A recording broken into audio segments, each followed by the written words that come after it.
प्रश्नावली 5.1 इसका पहला प्रश्न है, निम्नलिखित स्थितियों में से किन स्थितियों में संबंध संख्याओं की सूची एपी है और क्यों। एपी का फुल फॉर्म होता है अर्थमेटिक प्रोग्रेशन। अब यह एपी क्या होता है? एपी नंबर का ऐसा सीक्वेंस होता है, एपी नंबर्स का एक सीक्वेंस होता है जिसमें दो संख्याओं के बीच का डिफरेंस इक्वल होता है। सीक्वेंस होता है, सीक्वेंस किसी भी प्रकार का हो सकता है, जैसे 2 है, 3 है, 5 है। यहाँ पर दो क्रमांक संख्या कौन सा हो जाएगा? 2 3, 3 5, 5 8, 8 9 या 9 12।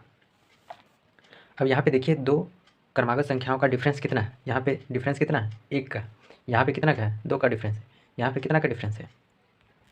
3 का डिफरेंस है। यहाँ पे 1 का, फिर यहाँ पे 3 का। देखिए सभी में डिफरेंस सेम है? नहीं, अलग अलग है। तब क्या यह एपी है? नहीं। एपी में क्या रहता है? इसमें दो संख्याओं का डिफरेंस इक्वल रहता है। जैसे कि यहाँ पे एक सीक्वेंस ले लेते हैं,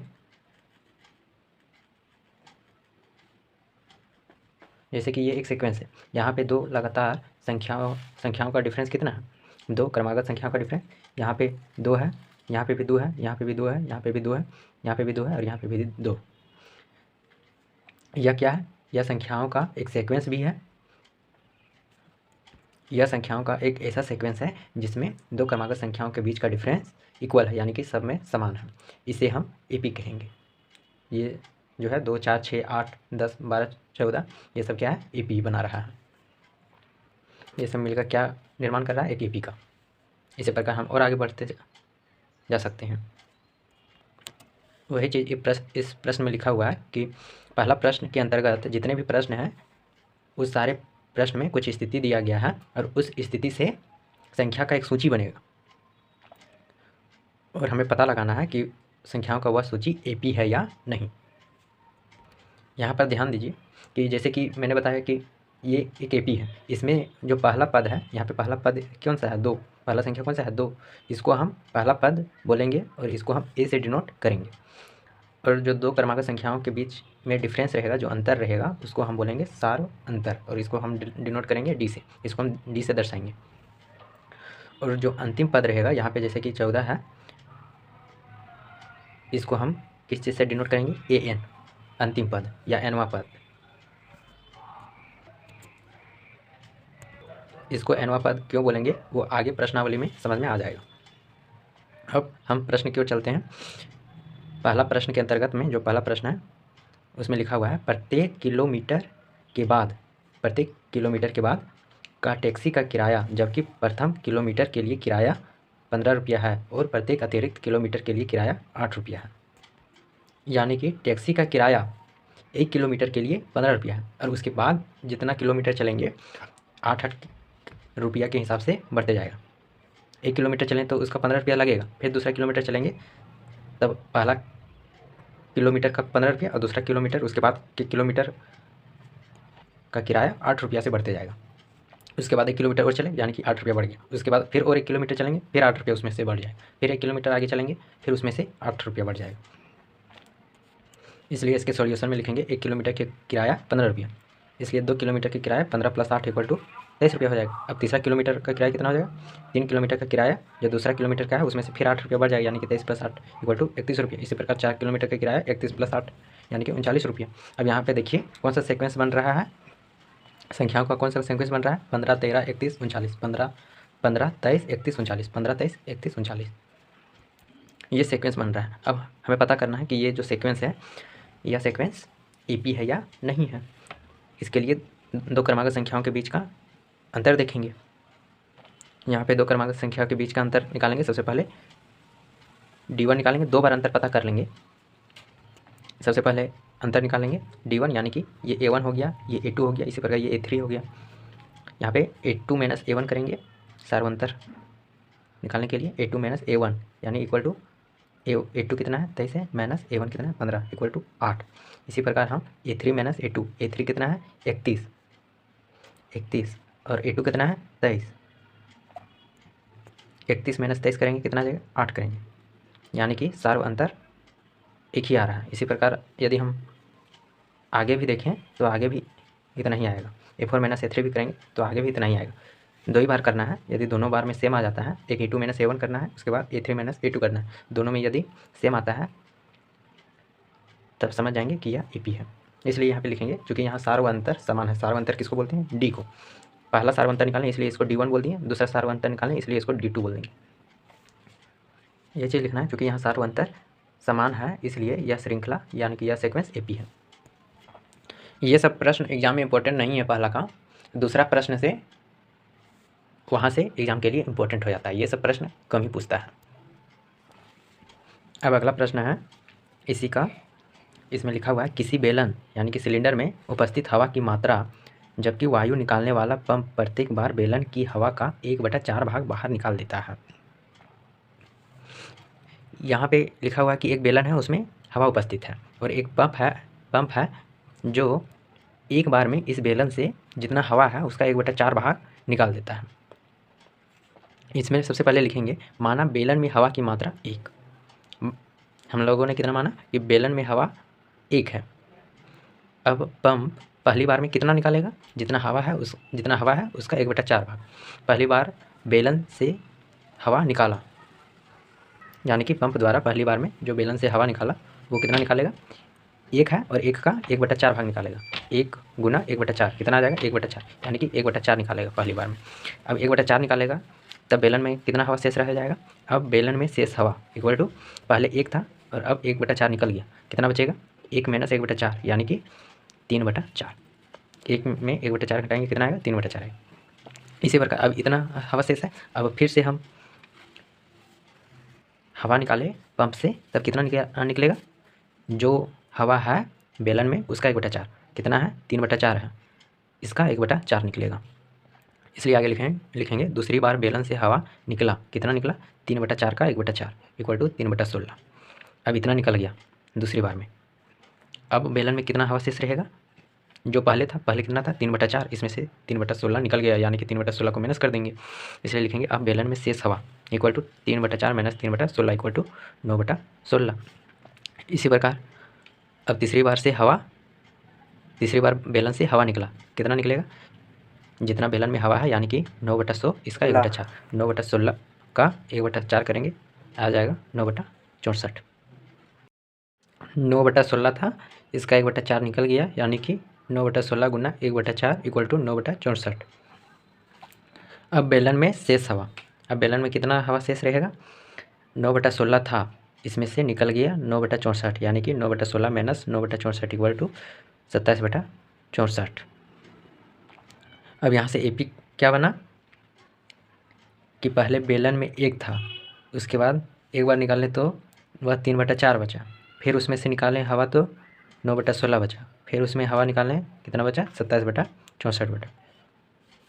यानी कि यहाँ पे संख्याओं का श्रृंखला क्या बन जाएगा? 1, 3/4, 9/16, 27/64।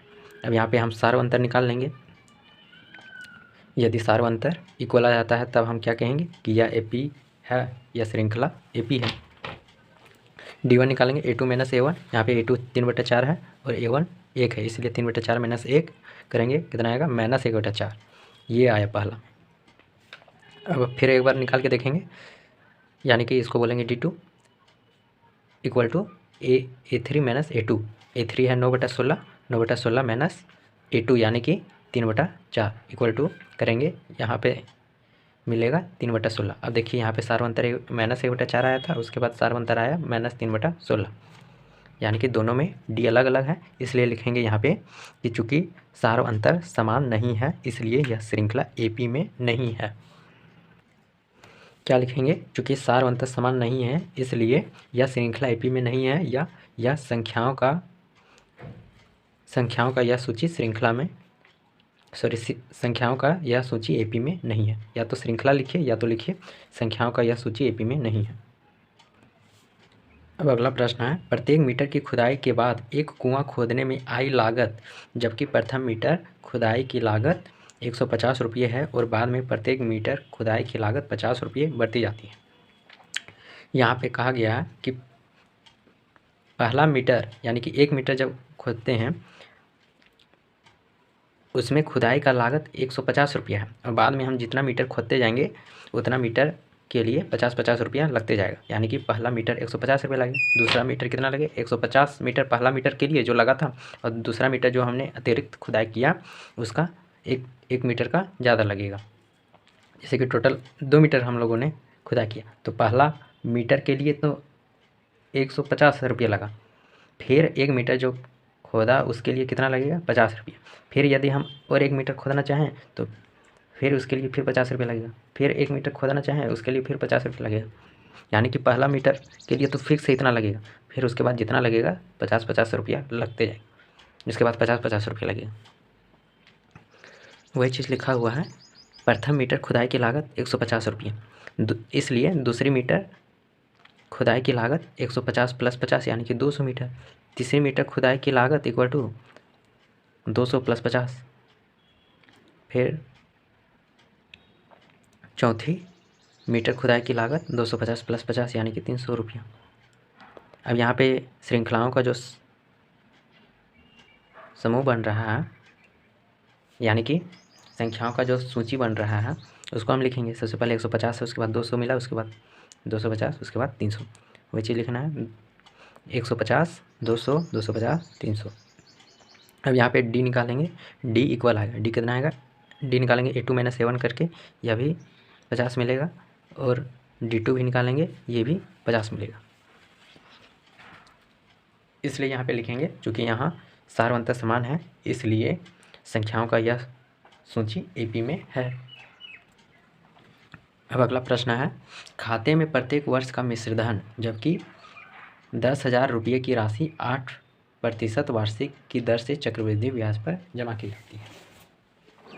ये 10,000 जो है वो क्या चीज़ है, यहाँ पे मूलधन है, और ये 8% वार्षिक दर है, ये 8% क्या है, वार्षिक दर है, और प्रत्येक वर्ष यानी कि यहाँ पे समय 1 वर्ष है, इसलिए यहाँ पे लिखेंगे पहला वर्ष मूलधन 10,000, और अगले साल इसका मूलधन क्या हो जाएगा, पहला वर्ष का मूलधन प्लस दूसरे वर्ष का चक्रवृद्धि ब्याज, चक्रवृद्धि नहीं साधारण होगा, साधारण ब्याज, और दूसरे वर्ष का साधारण ब्याज क्या चीज़ होगा, हम जानते हैं कि साधारण ब्याज होता है मूलधन गुना समय गुना दर बटा 100। मूलधन कितना है 10,000 गुना मूलधन गुना समय, समय कितना है 1 वर्ष का, गुना दर कितना है 8/100 इक्वल टू करेंगे कितना आएगा 800। अब मूलधन क्या बन जाएगा, दूसरे वर्ष मूलधन क्या बन जाएगा 10,000 जो पहले था, और 8 वर्ष अभी का ऐड होगा वो दोनों जोड़ेगा वो, यानी कि 10,000 + 800 इक्वल टू 10,800।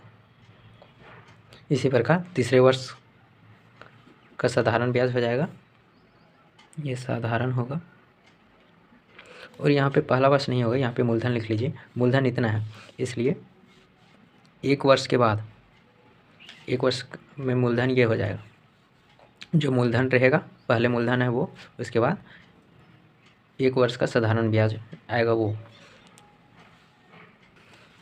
अब सब कुछ सही हो गया है। क्या था, शुरू में मूलधन था, मूलधन इतना था, तब 1 वर्ष का मूलधन क्या हो जाएगा, 1 वर्ष के बाद 1 वर्ष बाद मूलधन क्या हो जाएगा, 1 वर्ष बाद इसका मूलधन होगा, मूलधन जो अभी है वो, और प्लस 1 वर्ष का साधारण ब्याज जो आएगा 100। 1 वर्ष का साधारण ब्याज क्या आएगा, साधारण ब्याज का फॉर्मूला होता है मूलधन गुना समय गुना दर बटा 100, करेंगे आएगा 800। उसके बाद इसलिए 1 वर्ष के बाद मूलधन क्या हो जाएगा 10,000 जो था वो, और प्लस में साधारण ब्याज जुड़ जाएगा, यानी कि दोनों जोड़ के आएगा 10,800। अब 2 वर्ष में साधारण ब्याज क्या हो जाएगा,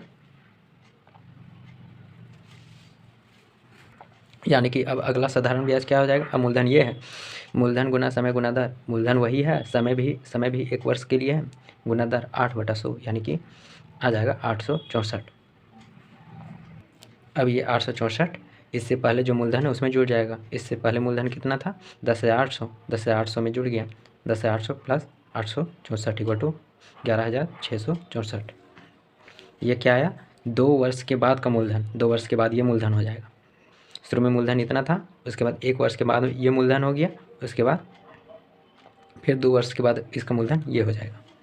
और यहाँ पे देखें कौन सा संख्या का सूची बन रहा है। तो सबसे पहले 10,000 बना, उसके बाद 10,800, उसके बाद 11,664।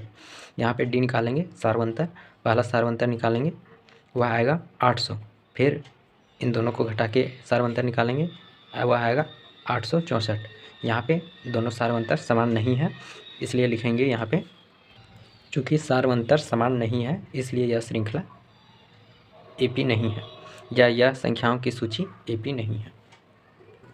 अभी तक हमने जितना पहला प्रश्न का सॉल्यूशन पढ़ा वो सारे प्रश्न एग्जाम पॉइंट ऑफ व्यू से इम्पोर्टेंट नहीं है। अब जो प्रश्न हम लोग पढ़ेंगे ये सब प्रश्न एग्जाम में आते हैं। देखिए दूसरा प्रश्न है, दी हुई एपी के प्रथम 4 पद लिखिए जबकि प्रथम पद ए और सार्व अंतर निम्नलिखित हैं। क्या लिखा हुआ है कि नीचे प्रश्न है उसमें से पहला पद दिया हुआ है और सार्व अंतर दिया हुआ है, और ये पहला पद और सार्व अंतर किसका दिया हुआ है? एपी का दिया हुआ है। पहला पद तो दे दिया है ए, लेकिन उसके बाद और पद भी निकालना है। कितना पद तक निकालना है? एपी के प्रथम 4 पद तक लिखिए। एक पद दिया हुआ है, ए दिया हुआ है, यानी कि अब बच गया 3 पद, वही 3 पद को लिखना है। देखिए पहला में है A 10 equal to 10 comma D equal to 10। A क्या चीज़ है? ए पहला पद है और डी अंतर है, 2 क्रमागत संख्याओं का अंतर। अब हम कोई एक एपी ले लेते हैं, जैसे कि वही एपी को लिया, जैसे ये एपी हम ले ली। यहाँ पे यदि हम पहला पद को देखें, पहला पद क्या है? 2 है, डी क्या है? 2 है, और हमें ये सब निकालना है। कैसे निकालेंगे? यहाँ पर भी तो वही किया गया है ना, ये ए दिया हुआ है और डी दिया हुआ है, ये भी किसी एपी का होगा। इसी प्रकार इस एपी में ए और डी ये दिया हुआ है, यानी कि इस ए और डी से ये एपी बनेगा। यहाँ पे देखिए यदि हम पहला पद में डी को जोड़ देते हैं तब वह दूसरा पद मिल जाता है, और दूसरा पद में हम फिर डी को जोड़ देंगे तो वह तीसरा पद मिल जाएगा। जैसे कि यहाँ पे पहला पद क्या है? 2 है, और सार्व अंतर क्या है? 2 है। यदि हम पहला पद 2 में सार्व अंतर 2 जोड़ देते हैं तो क्या मिलता है? 2 + 2 यानी कि 4 मिलता है। अब दूसरा पद मिल गया 4। अब इस दूसरा पद में यदि हम सार्व अंतर को फिर जोड़ देते हैं तो वह मिल जाता है 6, यानी कि तीसरा पद। 4 है दूसरा पद, और 4 में सार्व अंतर 2 जोड़ेंगे 6 हो जाएगा, और 6 क्या है? तीसरा पद है। अब तीसरा पद में डी जोड़ेंगे, तीसरा पद 6 में डी जोड़ेंगे यानी कि 2 जोड़ेंगे, 6 + 2 कितना आ गया? 8 आ गया। इसी प्रकार 8 में हम फिर डी जोड़ेंगे, 2 कितना आ गया? 10। अगला पद मिलते जा रहा है। उसी प्रकार यहाँ पे करेंगे, ए दिया हुआ, डी दिया हुआ, हमें इससे अगला पद निकालना है। ये पहला पद है, दूसरा पद निकालना है। दूसरा पद को हम बोल देते हैं A2।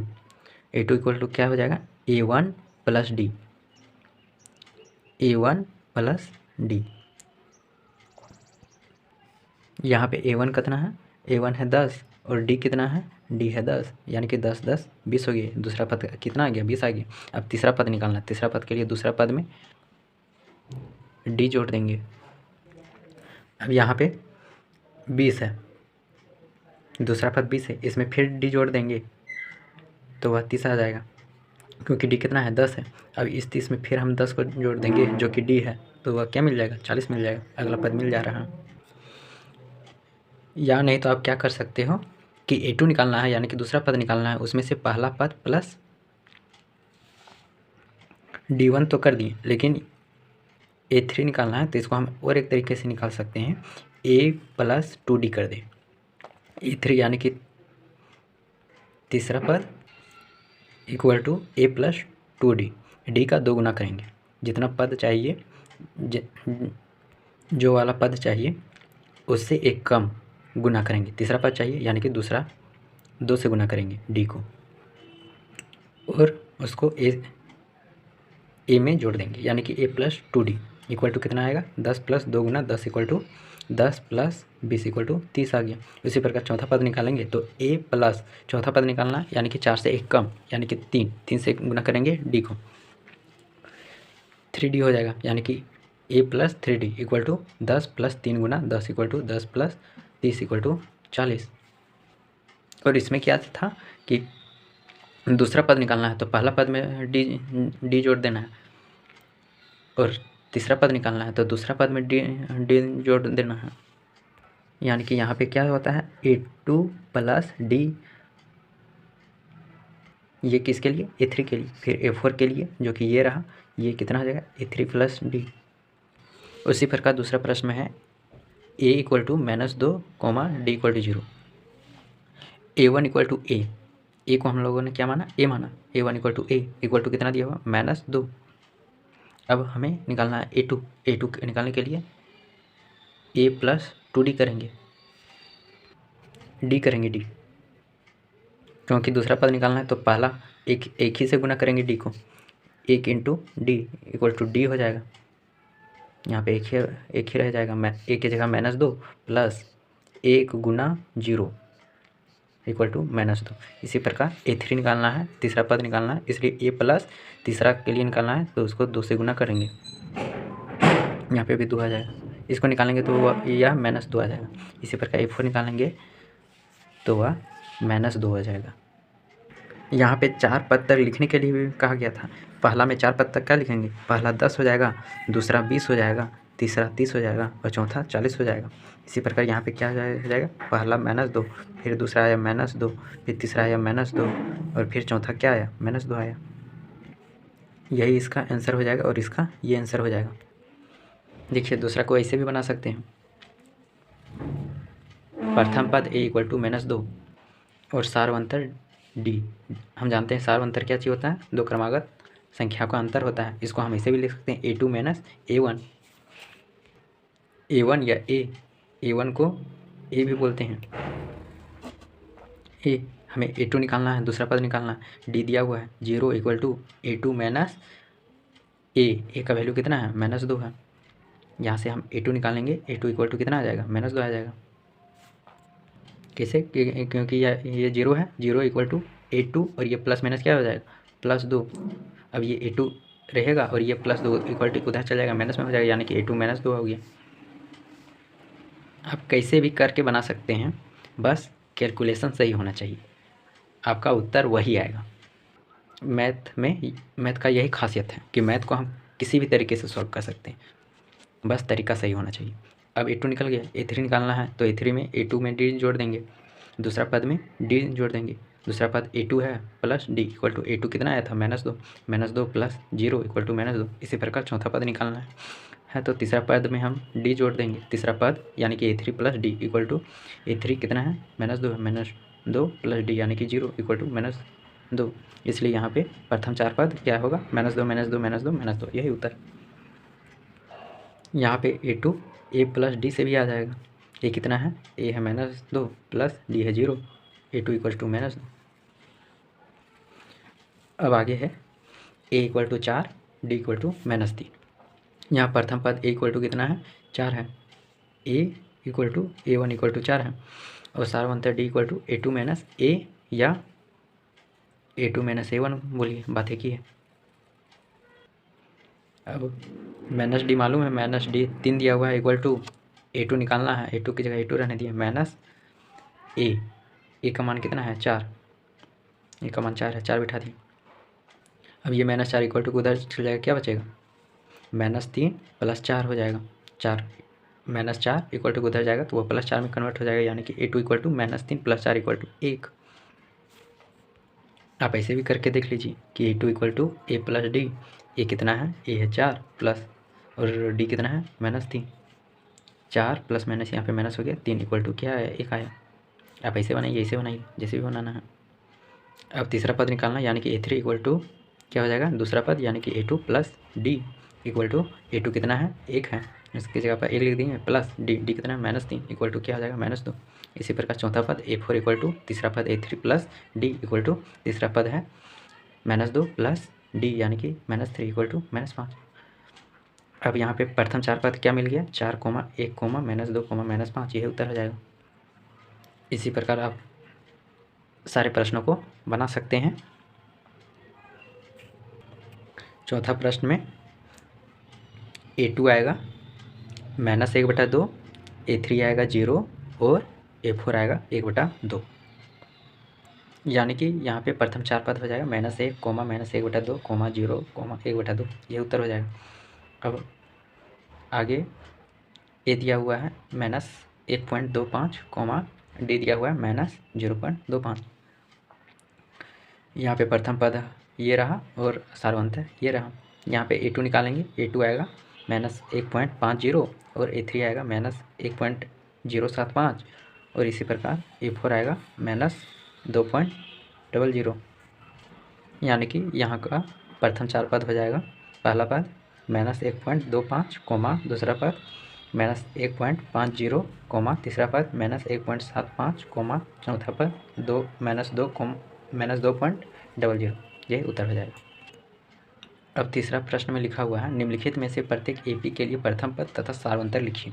इस प्रश्न में जितना भी प्रश्न दिया हुआ है सारा प्रश्न AP है और उस AP में प्रथम पद और सारवंतर लिखना है। जैसे कि पहला है 3, 1, -1, -3, ... यह एक AP है। इसमें से प्रथम पद लिखना है। प्रथम पद कौन सा हो जाएगा? 3 हो जाएगा, इसलिए लिखेंगे यहाँ पे प्रथम पद A1 = 3 और सारवंतर D = दूसरा पद माइनस पहला पद। दो संख्याओं का अंतर होता है सारवंतर। यहाँ पे A2 क्या है? A2 है 1 और A1 क्या है? -3, यानी कि 1 - 3 = -2, इसलिए यहाँ पे A1 3 और D -2, यही उत्तर हो जाएगा। इसी प्रकार दूसरा पद में प्रथम पद आएगा -5 और सारवंतर निकालेंगे वो आएगा 4। और इसी प्रकार तीसरा में प्रथम पद -1/3 है और सारवंतर निकालने पर वह आता है 4/3।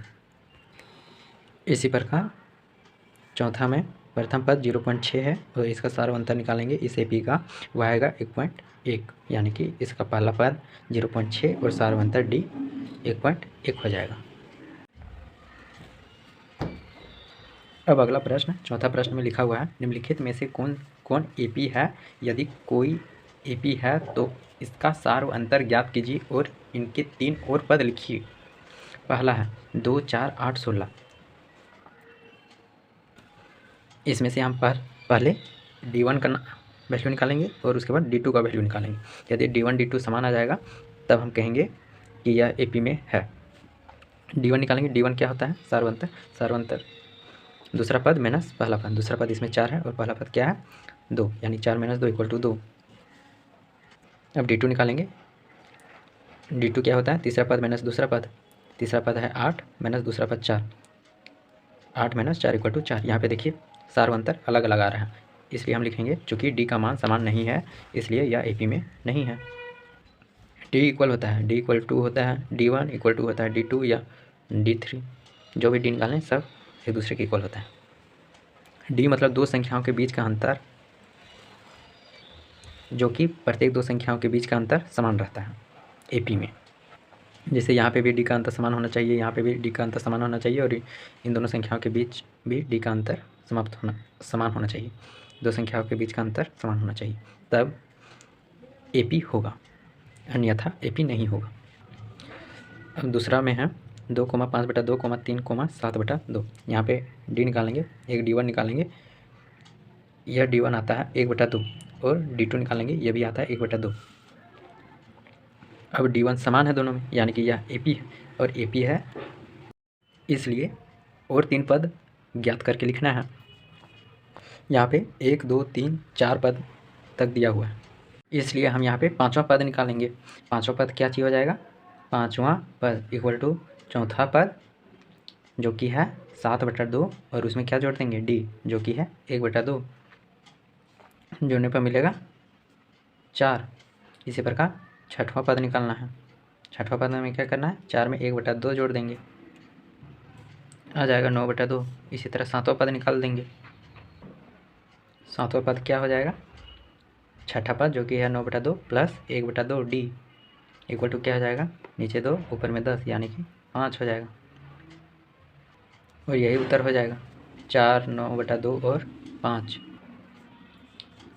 और D उत्तर हो जाएगा 1/2।